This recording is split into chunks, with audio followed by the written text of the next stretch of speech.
I'm sure. Mm-hmm. Oh, we're live. I'm So excited, stop. Pete. I am too. This is going to be a good day. And for those who might jump in watching live, don't forget, wherever you are, Facebook, LinkedIn, YouTube, you can ask questions or comments. This is going to be a bit of an everything bagel of a podcast. So get ready. It is the everything bagel. It is the everything bagel of podcasts. Yep. And so I'm excited to get started. Let's do this. Welcome to How to Split a Toaster, a divorce podcast about saving your relationships from True Story FM. Today, we're wrapping up our journey through the peace process, and having your toaster on hand is a non-negotiable. It's the only thing that knows how to handle heated arguments. Oh, well done. I thought you were going to make something about toast the everything bagel. That's where I thought you were going. You're just bringing it, always mixing it up. Mixing it up. I wanted to surprise you a little bit.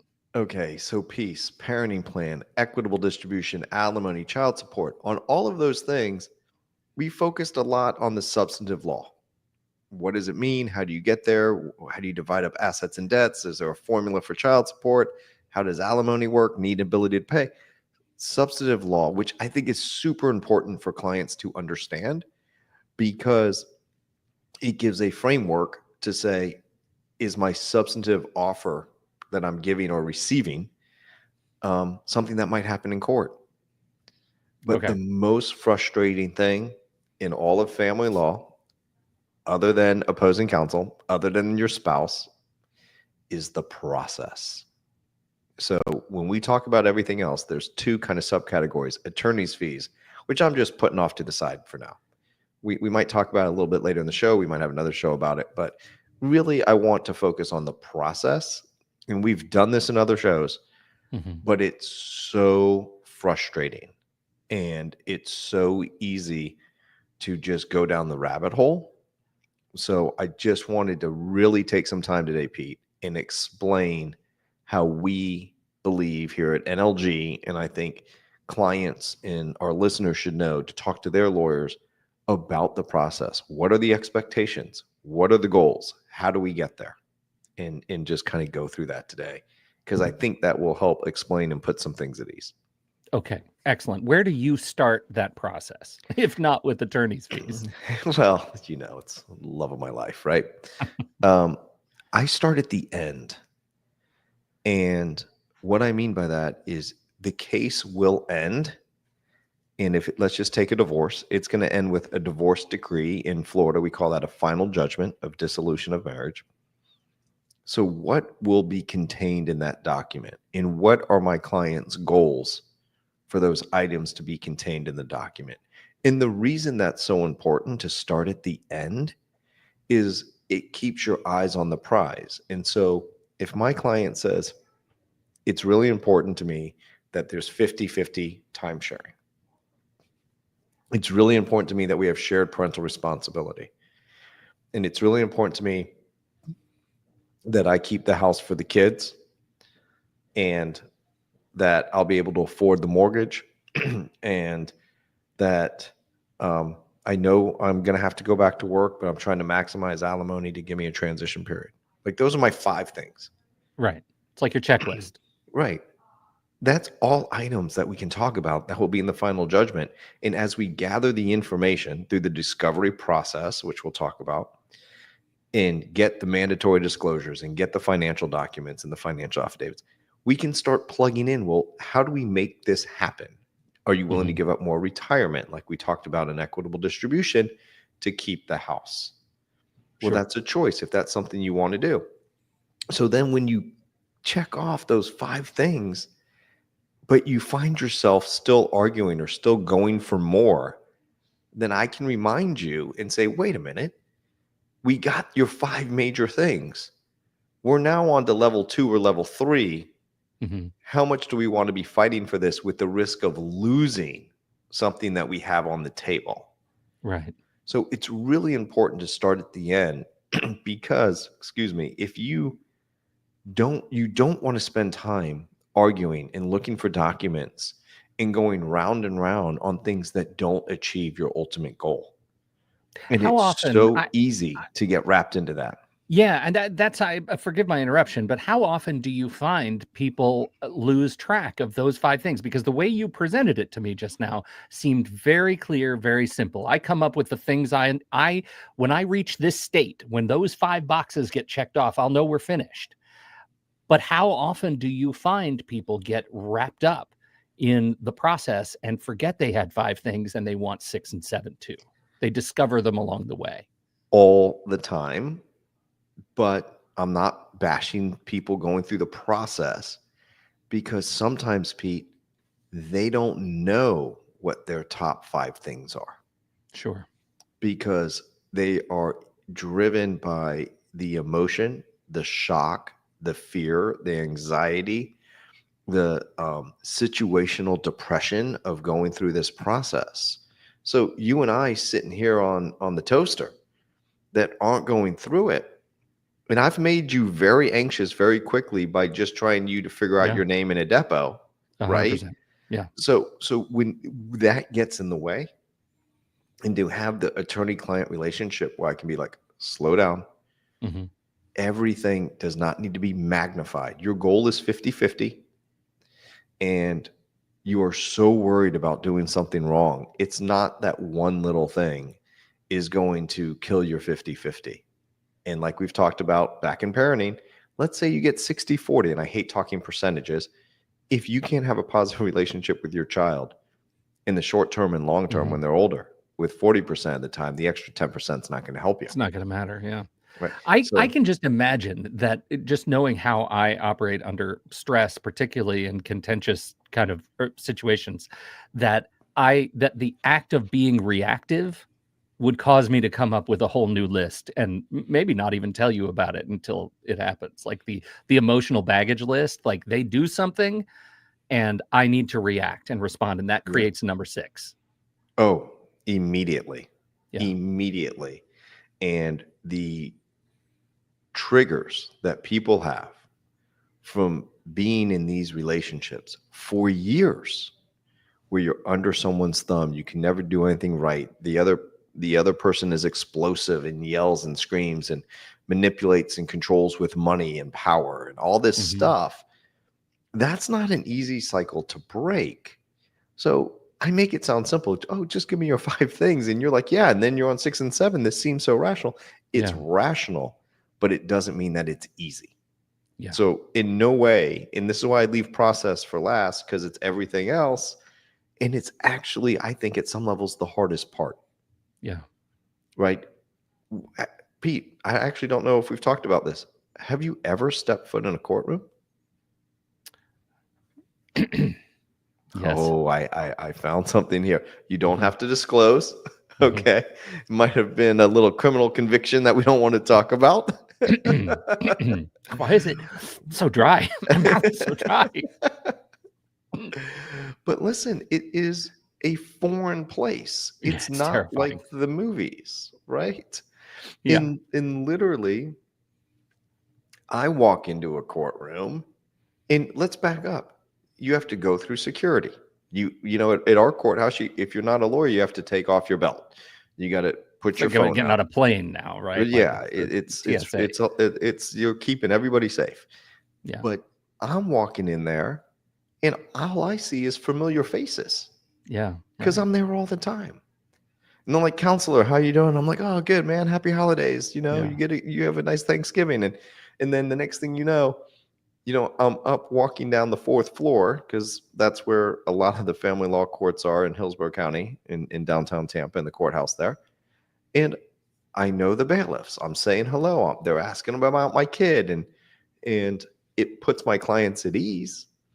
Um, and then when I walk in the courtroom, nice to see you again. Oh, Mr. Nelson, how are you doing? Like, it's all very familiar to us, and people are terrified. And the most common question I get asked when I leave the courtroom is, "What happened?" Mhm. Because it's fast, and you're not understanding the evidentiary objections, and we're using legal words, and we're talking in what I call code, even though we all know what we're saying, the lawyers and the judges. Right. Um, but it's a common question, like, what just happened? And so frequently in court, I'll lean over to my client and just say, everything he's saying I expected. Or I'll Yeah. write a note, just took the bait, right? Like, Okay. in I had one client, I leaned back because there was me, my associate attorney, and him. And I leaned back in the chair. We're in the middle of trial, and he looks at me, and I look at him, and the judge can't see us. And I just wink at him and smile. And he goes, I had no idea what was going on in court. But when your lawyer looks at you, winks and smiles, it just makes you feel good. Right? Yeah, right. Everything's okay, man. We're good. Well, and so much of that is like part of your job is to keep the temperature checks coming with some frequency. That's right. This is a good thing. This is a hard thing. That's all you need to know. So we start at the end of the process, and then we work backwards. So by way of example, when in equitable distribution, dividing assets and debts is really the perfect way to talk about this. Is, do you care about the wine collection? Do you care about his comic book collection, that some he had prior to marriage and some he bought after marriage? And the answer might be, no, I don't really care, but I do care about the money. And if he's saying that I can't afford to live in the house and I might need to pay him out, yeah, I might care how much those comic books are worth or how much that wine is worth because I want an offset. Yeah. Right. So sometimes early on, I'll just say to them, listen, we don't want to value the wine collection, but what do you think it's worth? We don't, are you going to nickel and dime us? Because if someone has a large wine collection, it's nickel and dime compared to their net worth. Right. Right. So are you going to nickel and dime us on that? Or are you, and if you are on other stuff, then we're going to start getting that value. But now how much is an appraisal and how much is this? And that adds to the expense and that adds to the process because now you have to get an appraiser. Then you have to schedule it. Then maybe both appraisers, they're going to get an appraiser and they're going to look at the wine at the same time you're looking at the wine. And how is it stored? And is it stored at the right temperature? What's the history of it? Like, there's all this stuff as opposed to, well, how much is this bottle worth? Right. So try to figure out early on division of personal property, because that always comes up at the end when people are exhausted at mediation. Let's try to divide that stuff now. If there's any accounts that we know are going to be divided, let's try to divide some now. Now, sometimes the other side won't do it because they want the pressure, they want the power, they want to, Well, then in our process, we can go to court. It's called a motion for temporary relief. Start giving me money. Start paying for my fees. Do something to even the playing field. But understand, you have to make time for your case. You have to make time for your case. Okay. So this sounds to me like the first E, right? This sounds like we're in equitable distribution territory. Did I fall off the train? Are we still on everything else? We are on everything else, but the point of the process is I'm using equitable distribution as an example on how to make the process less difficult. Okay. So bottom line, make time for your case. I get that. Yeah. Now, if your lawyer needs the documents, you need to make time to get the documents. And if it is overwhelming to you, which it will be, then you need to say, I cannot get this on my own. Be honest. Don't explain to me why you can't get the documents. Talk to me about what we need to do to help you get the documents. Because I'm in here. I have my kids. I can't get to it. I'm exhausted at night. I'm looking for a job. I got to just see my counselor to get through. I agree with all of that. But then I need you to come in and sit with my legal assistant or paralegal for 2 hours with your phone or computer so we can reset passwords and let's get this process going. Yes. And now getting it done is always better than the worrying is worse than getting it done. Right. And we get into this space, this sort of emotional shutdown, overwhelm of the overwhelm that leads to shutdown, where we forget that existing in an emotional space has to exist synchronously with reality, which is those documents aren't going to get themselves. That's right. Yeah. And I always ask my clients, do you want to feel this way you feel now 3 months from now about these documents? Yeah, because No. we could make that happen by just Right. not getting the documents. Right. So the That's only way easy. to get the ball rolling is to get the ball rolling. Yeah, So what we right. can do is get you in and sit down, and we're happy to do that for you. Mhm. If that helps really good people like you know, get through this difficult time more easily, then that's what we'll do. And if you can say, I can only give you an hour, I'll take an hour. Give me an hour, 10 to 11 every Friday till we get it done. Yeah, Right. So right. there's ways to do this. So being an advocate for yourself and not making your own process harder is really important, because I can't control the other side. I can't say what they're going to do or not do, Yeah, but I know that we can get our documents in on time. yeah. And I think I want to make sure we sort of amplify the idea of having somebody come in and work with a paralegal. The idea of having an accountability buddy in this case is huge, right? It keeps you in orbit of your case and helps you move forward from somebody who is not quite so emotionally invested and still invested in helping you get to the other side. 100%. I could not have said that better. And I've been doing this a long time, Pete. To have someone that cares about you, cares about your case, and is saying, let me help you with this. Yeah. It's okay to In, feel how you're feeling, and in, we can in, solve a problem. in literally, just think about what this person's doing, and what your lawyer is doing for you. If you're willing to come in for 2 hours and bring your email so we can reset passwords and log on, there is so much power in that, because one, that paralegal is going to be assigned to you and focused on you for those 2 hours. And so when I, as the managing partner, have something that needs to be uploaded and due right away, and they were working on it, we're not interrupting that. Right. We're going to have someone else do it. And that's how much we respect your case. Yeah. Right. And then you'll see progress, and progress just helps people breathe. Right. Yeah. The anxiety Right. of this long list of documents is just unnerving for people. Okay. So accountability buddies, huge. What's next in process that we need to be aware of? Understanding the next step. So we're going to start, how are we going to get to a final judgment? Then we're going to back up and say, well, one way to get a settlement is we have to prepare a parenting plan and prepare a marital settlement agreement. Parenting plan deals with the kid issues. Mhm. Marital settlement deals with the money issues, equitable distribution, alimony, child support, attorney's fees. And we have a whole show about preparing for mediation. Mhm. But to prepare for mediation, you have to have the documents on the finances well ahead of time, because Yeah. we want to be prepared for mediation before we get to mediation. And like Right. talking with Tammy Spar, she always tells us the best thing about mediation is everyone's focused on it at the same time.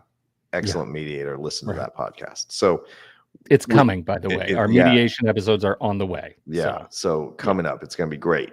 But that's the magic. But you have to be prepared. You don't want to spend your mediation getting the documents we were just talking about. right. That's a If poor there's- use of everyone's time. That's right. If there's parenting issues, you don't want to be at mediation talking about, well, I think my spouse suffers from alcoholism and we're hearing about this for the first time. Mhm. We should have been talking about that 3-6 months ago, trying to say, well, are they willing to get on SoberLink? Mhm. And if not, then we might have to go to court. And what's the process to get to court? We know this from other episodes, Pete. You file And then a along motion, the way, you're Right. saying, look, how does this tie into our top 5? our top 5, Yeah. right? Because Okay. your top 5 might be 50-50 is okay with me if he's sober. If he's sober. Yeah. If he's not, then it's not okay. So how do we get to dealing with those issues? Okay. So that's why you really work backwards. Go ahead, Pete. No. You're good. That's exactly Oh, what I thought was going to. Yeah. So think about it as final judgment, mediation. Now, I've skipped over trial because I'm Mhm. hoping at mediation we can get to a settlement, which gets us to a final judgment. And we skipped over the trial. If at mediation it doesn't settle, then you got trial prep. But we start prepping for trial right away, because If I'm your client, do I start prepping for trial right away? Or is Oh, that a you attorney thing? You start with me, you start prepping for trial in our initial consultation. Okay. So, Pete, let's pretend we're in an initial consultation. This never goes well for me. I know, but I think you're gonna do well here. I feel All right. confident. And I said, how many kids do you have? I have 2. Okay.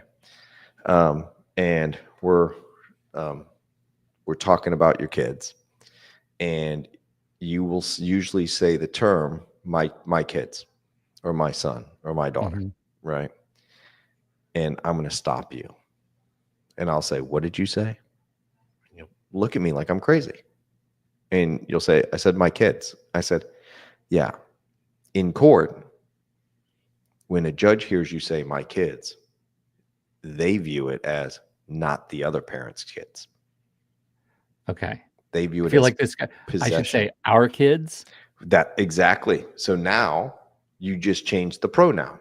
It's our kids, right? The problem with our kids is it's very easy to slip back to the other pronoun, my kids. The kids. Just use their names.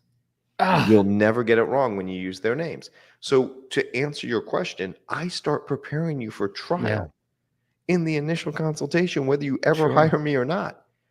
And I said, just take this with you. And literally every single time I will talk to my clients and they will say my kids, I'll say who? And they know. Yeah. Right. And I have them practice that, and just practice. It wants to become second nature. Yeah. Right. Right. Right. Okay. All right. Because I think that's a thing that's a source of nerves when we're talking about everything else. Preparing for court is an anxious term. Right.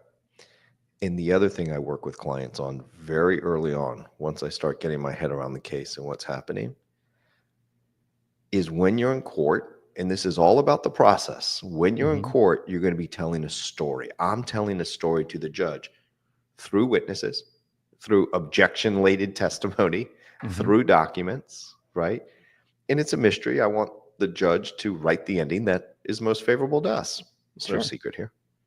So when I'm writing that story, what kind of story am I telling? What's the theme of this story? That's a conversation I'm having with my client, because as we prepare, we want to reinforce the theme that we think is going to be most persuasive to the court. Right. Is it that the other parent suffers from an alcoholism disease? Is the other parent just is a pilot? Never around. He just can't do a 50-50. Right? Deployed military. Right. Like serving our country, but is living overseas. Right. Like there's things that we, are going to tell different stories, and we need to be on the same page, because I can't be asking you about alcoholism if I'm not going to be able to prove it. Right. Maybe there's a different story to tell, because that one won't be as persuasive. Right. Okay. And you weave these themes in throughout your case. Okay. So it's really important to get on the same page, because then something's going to come up in the case that might be really minor, but feel really big at the time. And it might be, does that fit into our theme? Do we need to adjust our theme? But you always want to be talking about that as we develop through this process together. Sure. You're writing a choose your own adventure book, really. Exactly. Exactly. Now they're going to be, it's not my adventure. I'm freaking stuck with this guy doing all this crazy shit. I'm like, I'm with you. Yeah. But let's respond, which takes thought. Let's not react, because it's so reactive, and everything is magnified. Everything is magnified, right? You're being questioned about your parenting. You're being questioned about your finances. You're being questioned about the decisions that you make. You're having PIs follow you, or having them followed, which is sometimes the only way you can get the information. Oh my goodness. We didn't even talk about, I don't think we've ever talked about that. You hire PIs to follow people all the time. All the time. You're just telling me now? Season 10, man. Pete, man, like, I got to keep you on your toes. I can't give it all up in the first 9 seasons. Okay. All right. But sometimes that's how you get the information. How am I supposed to prove that a parent doesn't put a 2-year-old in a child seat? You got to see it. Somebody's got to see it. Someone's got to see it. Oh, man. Someone's got to see that, Yeah. right? How do I prove that when you pick up your 3-year-old for the weekend, Hmm. that you put your 3-year-old with your mother, the 3-year-old's grandmother, all weekend long? I'm not going to Okay. get a 3-year-old to testify. No, The right. 3-year-old's going to say, I had fun at grandma's. And now Yeah. what does that make you, the parent? Oh, when were you at grandma's? Oh, did you spend the night? And you're getting trial information from your 3-year-old, Right. right? Now there's better ways to say that. What did you do with grandma? Hmm. Right? And then you're getting information, but you can't be just questioning what's going on. And then you come to me and be like, he fights for this time and then he gives them to his mom. Right. And I'll be like, okay, well, the only way to prove that, because grandma might lie, right? And there's other ways to do it. Yeah. Well, I mean, that's, first of all, what is is there a scope? Are there any guardrails to what you would hire a PI to do? What are the areas like gambling problem, alcohol problem? Are you looking at those kinds of things beyond kids or? Well, in alimony cases, if they're in a supportive relationship and living together, Yeah. I do that all the time. Okay. How do I prove that someone's staying there morning, noon, and night? Yeah. Right? Okay. Okay. And this, I think, rides right on the line between something we have talked about before, which is how involved are you asking your client to be in gathering information on their soon-to-be former spouse's behavior, right? They know. They Yeah. know. It's a matter of Take how you pictures, communicate it. document. Yes and no. Things not to take pictures of is your co-parent when you're co-parenting together. Do Okay. not take a picture of your co-parent on their phone at the soccer game, right? You think a lot of people do that. Mhm. I'm at the soccer game. He shows up. He doesn't pay attention. He's on his phone the whole time. They get their phone and they take a picture. Right. They bring it into court. I represent the dad that's been on the phone, let's say. Okay. Here's how the questioning goes. Ma'am, you're at the soccer game for your son, right? Right. And you took this picture that's already been entered into evidence? Right, right. And what was the reason for taking that picture? He's always on his phone and never paying attention during soccer.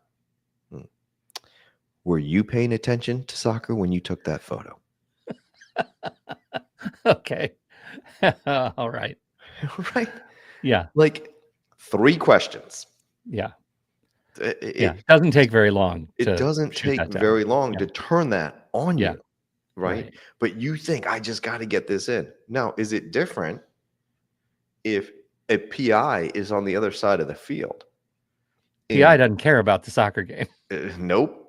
And is literally there, sitting there, acting like he's watching his kid, taking pictures, and the whole time he's filming. And Right. dad doesn't look up once, comes late. Kid scores a goal, dad doesn't notice. Yeah. Right? Okay. So see the difference Yeah. in For how sure. that gets presented to court. Yeah. Right? Right. Oh, and by the way, the PI might have video of you Taking a like, picture of somebody else. right? Of your spouse. Or if it's your PI, maybe taking a picture Maybe they're of watching you. with literally like the orange slices that the kids get. Yeah. Being a Yeah. great parent, right? So Okay. there's lots of ways, but the process part of this is, what concerns do you have? In, under Florida family law, parenting, 20 factors. Let's go through them. Let's get the detail. But Yeah. learning and teaching and talking to your client about what's important and what's not, because they don't know. Yeah. And Right. it's all important. It's all magnified. I don't want to miss anything. I can imagine if I'm not completely overwhelmed by the process, I'm going to be overly attentive to try and get you all the information you need and maybe make some judgmental sort of mistakes, Right. judgment mistakes. Inevitably, I tell people, look, I will steer you if you're telling me stuff that's not going to be relevant. Yeah. Right. Right. So, but then you'll keep telling me. And then I'll keep telling you it's not relevant. And then Right. you're going to tell me, well, the reason I'm telling you is I always feel like I have to repeat myself to validate myself. If you're very self-aware, I'm like, yeah, I get that because you've been in this relationship and that's part of your Yeah. trigger. And that's part of what I hope you're talking to your mental health counselor about. Yeah. But Now at let's go my back to those hour, 5 things. at my hourly rate, let's focus on Yeah. telling me once and make sure I record it so we have it. Yeah. You Okay. know, so Okay. Are we still in process? we're What else do I still- need to know as your client? So at the very beginning, let's talk about this process and how long it should take. Okay. And let's get updates because we don't want to be the contractor building a house Mhm. that says it will be done in 6 months and it takes 24. That seems on the nose for you right now. Okay. Right? Exactly. Contractor's better than that. I'm not bashing them. They're doing a good job. It's always a little frustrating. We'll blame it on the city and the lack of staff Okay. to do permitting. All right. It's So on the nose. what we're saying though is, okay, if we're going to go down this road and get, which we're going to talk about in later shows this season, a guardian ad litem, a Mhm. social investigation, what does that do to our timeline? Oh, for sure. Yeah. How far does that kick out the end? Right. Especially right. if I come into you and say, I think it's going to be pretty simple. Oh, hear that all the time. But Yeah. by way of example, we've talked about this before. Do I go to a temporary relief hearing, part of the process, because I need money, and schedule it for a week before the trial? And I'm Mm, like, you're like, Seth, why would you do that? You could, and I said, you never know why a trial might get continued. yeah. And then sure enough, we had hurricanes come through and I had a trial get continued for 6 months Yeah. at no Yeah. fault of anyone. Right. Nobody's fault. A hurricane came through, the courthouse closed. The next, and we got like the first date available by the court And it's still 6 months out. 6 months out for Yeah. a 2-day trial. So, see what you can do to get this stuff resolved. Okay. Yeah. But so on that process is how long should it take? Now, what are we asking for? Will that delay the process? Yeah. Okay. Make informed decisions on process. And what does the gap look like when you're talking to someone like me, totally new to your office? When I come in and say it's a pretty simple divorce, and you say, okay, it'll be X.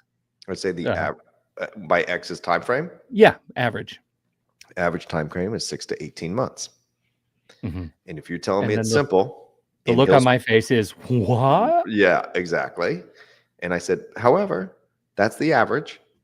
If you're telling me it's simple and you guys are going to have this all worked out, I hope we can get it done in 3. Here's the process. Mhm. You can come in right now after you retain me, pay the legal fees. You have everything in your head that you think you have a parenting plan on. Right. Just come in, sit down, we'll draft a parenting plan. It'll take 2 hours. It might not be finalized, but part of that process is I'm going to mention stuff that you haven't thought of. And the reason I know you haven't thought of it is because I've been doing this for 17 years. Yeah. And hopefully this is the one and only time you're ever going to do it. So when you're saying you're going to split a holiday, are you going to split Father's Day on Father's Day from 9 a.m. to 9 p.m.? Yeah. Are you going to do the whole weekend? It's just not right or wrong. It's a choice, but let's think about it. How does that impact the kids? Mhm. Right? What about Mother's Day? Is it going to be the same? Do we care about Memorial Day, Labor Day, Flag Right. Day? Right? Like, Sure. there's just things to think about. And there's things that you might not know the court requires. The in court the parenting requires plan. a parenting, in the parenting Right, plan before you right. can do this. Yeah. So, but hey, let's get that moving. Let's get Yeah. that over. Have you decided how to divide up all your stuff? You can go, yeah, it's easy. Whatever in his name is his name and my name is my name. Said, okay, how long you been married? 10 years. Okay. Have you been working? Yeah. Has he been working? Yeah. So he keeps his retirement, putting away in it? Yeah. You've been putting away in it? Yeah. Are your retirements even? I don't know. Yeah. Look, you can do that. It might be a win for you financially. It might be a loss for you financially. I don't Right. know. But if you don't care, sign my CYA letter. We can get Yeah. it done. Right. Okay. And And that you think is you said 3 months. Is that what you imagined the simple, shortest divorce that you could possibly do in the state of Florida? well, the reason I say 3 months is because in Hillsborough County, and other Mhm. counties are different, right when you file a case, you get a meeting with the judge called a case management conference 3 months out. So Okay. remember the average. Yeah. So my goal is to get your case resolved by that hearing. Yeah. So your first time with the judge is, hey, we've figured it all out. That would be Sign on the great. line, which is dotted. I would love that. Now, Okay. sometimes I'm at that hearing and I'm like, Judge, they were supposed to get us our mandatory disclosures 45 days ago. We still don't have them. The judge goes, 20 more days, get them done. Oh my goodness. Okay. Okay. Yeah. Well, Yeah. now we're 4 months in. I still don't have documents. Yeah. Right. Okay. So, Are we still more process stuff? no, I mean, I could talk about process for hours. Okay. I want to make sure I'm covering all of your bases for everything Yeah. else. And you set attorney's fees aside, and I want to come back to it. Okay. You're like, that's like my second love language. I Well, appreciate it. okay. Okay. Actually, my Second first love language. language is spreadsheets about attorney's fees. About attorney's fees. Okay, I get it.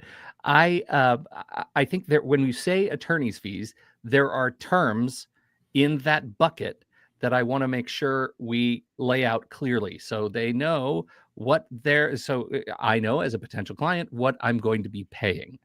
When you say things like you are retained, what does that mean? What are the qualifications financially for a Great question. retainer? Yeah. So, when someone hires me and they sign my fee agreement, Mhm. then and they pay the retainer, which is the amount of money they're going to give me that I'm going to hold in an account that's their account. Okay. It's called a trust account. I'm retained. I'm hired. Okay. If a case is filed, I will do what's called a notice of appearance. It's a formal notice to the court and anyone else. I have the honor of representing you. Okay. I am now what's called counsel of record. Mhm. I am on that case until the judge signs an order that I'm no longer your lawyer. Okay. Okay. You can't just walk away without the judge signing an order. Correct. Okay. Correct. Then the way our fee agreements work is it's a refundable retainer. A lot of lawyers don't do that in family law. They do a non-refundable retainer, which means you Okay. pay $5,000 or $10,000 up front. In 3 months later, you reconcile, they get to keep the money. Okay. Okay. My view is I want to earn every penny that we earn, and I want to get paid for every penny earned, not a penny more, not a penny less. So, Okay. Pete, you give us, we'll do easy math. You give us $10,000 on February 1st. You Okay. retained us as your lawyer. You say, Seth, I think this is going to be a simple case. We've talked about it. I say, great. We'll meet on the weekend because I know you're a podcaster. You're busy all the time. And Yeah. I meet you on Saturday morning from 10 to noon, 2 hours. We have prepped for it. We've done other stuff. We draft a parenting plan. We do a financial affidavit in another meeting. By the end of the month, we spent $3,000. Okay. I send you your bill. You review your bill. It went from 10 grand down to 7 because I took the 3 that I earned. You can look at And every that line becomes item. earned income for you and the Earned firm. income. It goes from your trust account into my Mhm. operating account. Got it. By March, middle of March, I require my clients to replenish whatever was earned the month before. In this hypothetical, you're going to give me another 3 grand. You're back up to 10.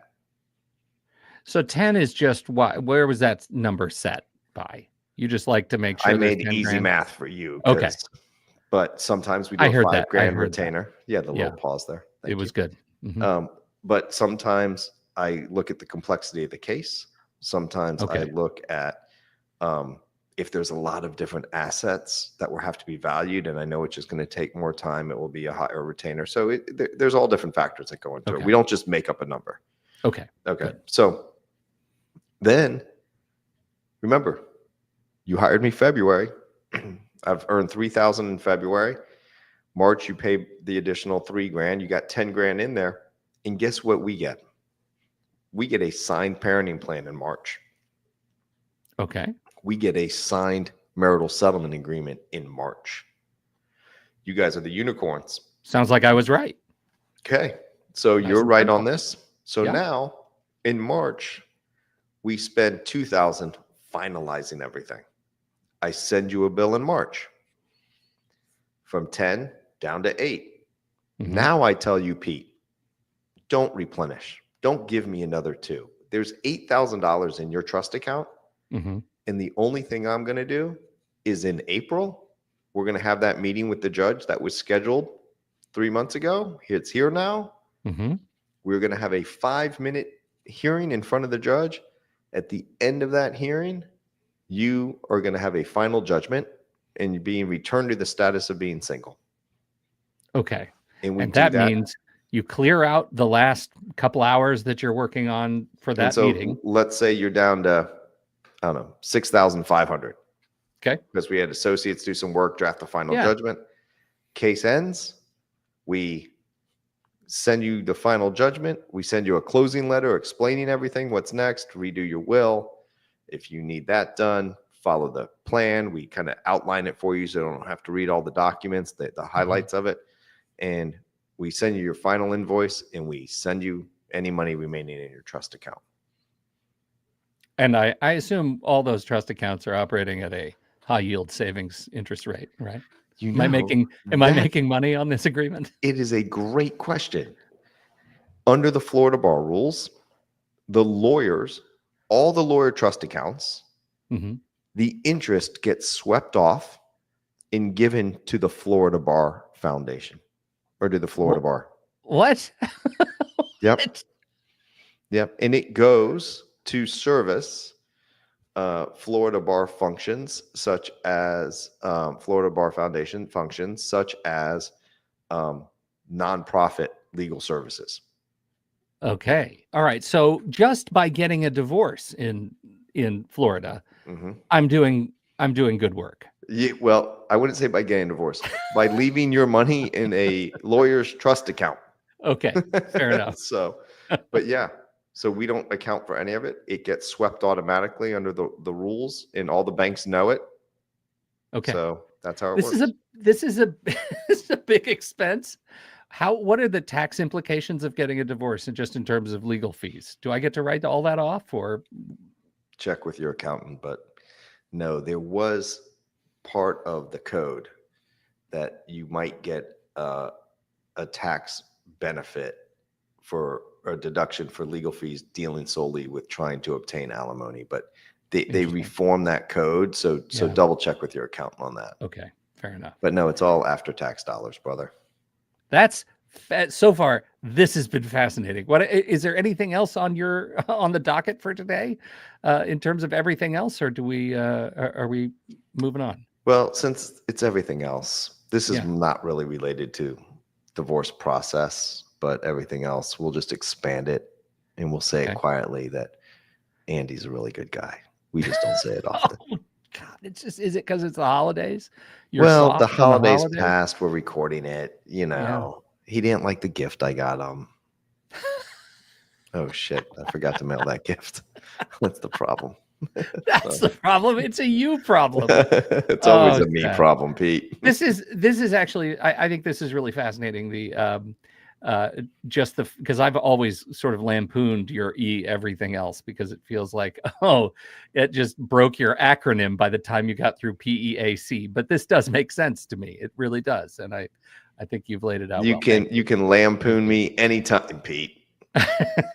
Well, I'm just trying to keep you on your toes as best I can. Seth, thank you for this, and thank you all for downloading and listening to the show. If this is your first time hanging out with us, it's a fine time to join us this new year. Happy New Year. I think now officially that's the last time I'm going to say Happy New Year. We're a weekend, I can be done. Yeah. But I do mean it. Happy New Year and welcome. Don't forget, if you want to ask a question to the show, just head over to howtosplitatoaster.com. There's a button right there that says submit a question, and we'll get it to Seth. We'll answer it on an upcoming episode in this fine year of 2025. Thank you, everybody. And we will see you next week right here on How to Split a Toaster, a divorce podcast about saving your relationships.